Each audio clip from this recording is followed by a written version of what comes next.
Perkenalkan semuanya, nama saya Muhammad Deni Ramadan Praetno, mahasiswa Teknik Geologi angkatan 2019.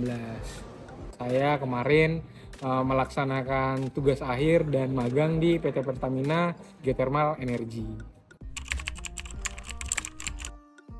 Geothermal itu menurut saya salah satu energi terbarukan, salah satunya, karena banyak sekali energi terbarukan seperti PLTB dan sebagainya macam.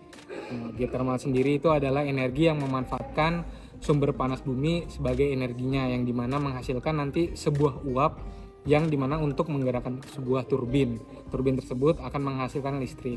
Lalu dari uap tersebut dikondensasi kembali sehingga hasil kondensasinya tersebut diinjeksikan kembali ke dalam sumur injeksi. Lalu dari sumur injeksi itu terkonek ke suatu reservoir sehingga sistemnya akan berulang seperti itu terus.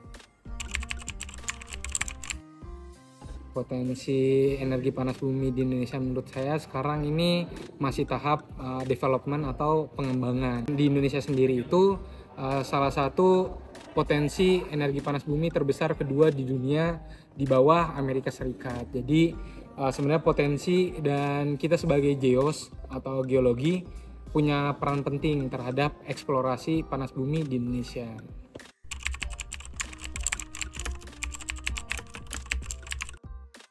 Untuk geothermal sendiri menurut saya itu termasuk green energy atau energi yang tidak menyebabkan kerusakan pada lingkungan sekitar, karena kita dari tahapan pengambilan uap atau brine atau steam dan brine itu tidak membuang sisanya itu ke lingkungan sekitar, karena dari hasil steamnya itu kita ambil gerakan turbin, lalu kita injeksikan kembali dengan dari hasil kondensat.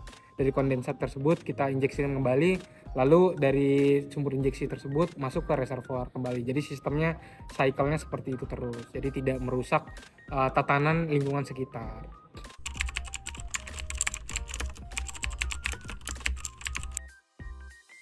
Kalau di Sulawesi Selatan belum ada, tapi yang sepengetahuan saya dari jurnal-jurnal yang ada itu baru ada penelitian-penelitian. Namun untuk prospek sehingga dibuatkan WKP atau wilayah kerja praktek itu belum ada. Tapi di Sulawesi itu sendiri sudah ada, di Sulawesi Utara, yaitu area kerja PT Pertamina Geothermal area Lahendom. Nah di situ sudah ada.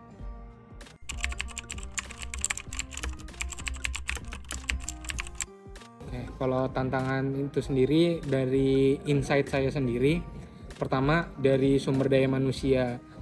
Di kalangan mahasiswa pun geothermal sendiri itu belum terlalu populer, jadi perlu banyak edukasi lebih lanjut di pihak akademisi terkait geothermal itu sendiri. Sedangkan untuk geothermal sendiri menurut saya itu tantangannya kita harus sustain atau harus balance lah dalam dunia geothermal itu sendiri. Semisal kayak di geokimia sendiri, itu peran geokimia gimana kita harus sustain atau stabil, itu tidak boleh temperatur atau tekanannya terlalu tinggi ataupun terlalu rendah.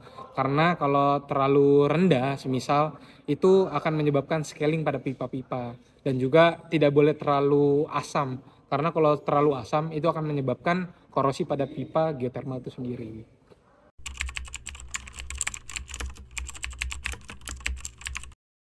Kalau dari penglihatan saya, terkhusus di wilayah magang saya di Kamojang, itu untuk pemanfaatan geothermal itu sendiri, itu kita kan di geothermal ini untuk menghasilkan listrik ya.